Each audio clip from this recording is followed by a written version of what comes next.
রমজানের দ্বিতীয় দিনেই রাজধানীর বাজারে কমল মুরগির দাম। স্থিতিশীল রয়েছে মুদি বাজার, তবে বাড়তি দামে কিনতে হচ্ছে মাছ। বাজার পরিস্থিতির সবশেষ খবর জানাতে কারওয়ান বাজারে আছেন সহকর্মী অন্তরা সেন। সরাসরি চলে যাচ্ছি তার কাছে। অন্তরা,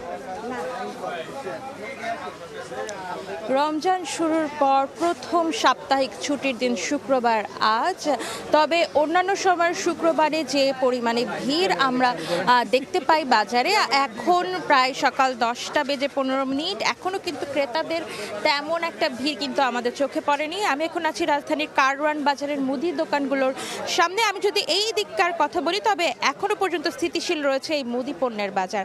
রমজানের শুরু থেকেই ডাল, চিনি, ছোলা যেগুলোর বিশেষ চাহিদা থাকে এই সময়, সেগুলোর দাম কিন্তু এখনো পর্যন্ত বাড়েনি। আর বেশ স্বস্তি রয়েছে, এখানকার ক্রেতারাও কিন্তু বেশ স্বস্তি প্রকাশ করছেন এখানকার পণ্য কিনে। রমজানের আগ দিয়ে যে দাম ছিল সে দামেই কিন্তু বিক্রি হচ্ছে এখনো। যেমন চিনি 100 টাকা কেজিতে বিক্রি হচ্ছে, মসুর ডালের কেজি 80 টাকা, মসুর ডাল যেটা মোটাটার কেজি 80 টাকা, আর যেটি চিকন মসুর ডাল সেটির কেজি 155 থেকে 160, মুগ ডাল 80 থেকে 90, খেসারি 85 থেকে 90, ডাবলি 60 থেকে 65, ছোলা বিক্রি হচ্ছে 80 থেকে 90 টাকা কেজিতে, ছোলার ডাল বিক্রি হচ্ছে 90 থেকে 100 টাকা। ক্রেতারা বেশ সন্তুষ্ট মুদি পণ্যের বাজার করে। তবে ব্রয়লারের দাম কিন্তু কিছুটা বেড়েছিল। রমজানের শুরু থেকেই ব্রয়লার বিক্রি হয়েছে 200 টাকা কেজিতে, তবে আজ কিন্তু ব্রয়লারের দাম 10 টাকা কমে 190-তে নেমেছে।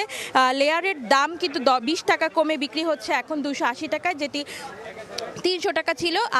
আর মাছ বাজারের যে অবস্থা, মাছের দামও কিন্তু বেশ বেড়েছে। মাছের দাম কেজিতে 50 থেকে 150 টাকা পর্যন্ত বাড়তি। বেশিরভাগ মাছের দাম নিয়ে কিন্তু ক্রেতারা বেশ একটু অসন্তোষ প্রকাশ করছে যে রমজানের শুরুতেই মাছের দাম যদি এরকম বেড়ে যায়, তবে মাঝামাঝি পর্যায়ে গিয়ে হয়তো আরও বাড়ার আশঙ্কা থাকতে পারে। এই ছিল আমার কাছে বাজার পরিস্থিতির সর্বশেষ খবরাখবর। রাজধানীর কারওয়ান বাজার এলাকা থেকে বাজার পরিস্থিতির সবশেষ তথ্য জানাচ্ছিলেন আমাদের সহকর্মী অন্তরা সেন।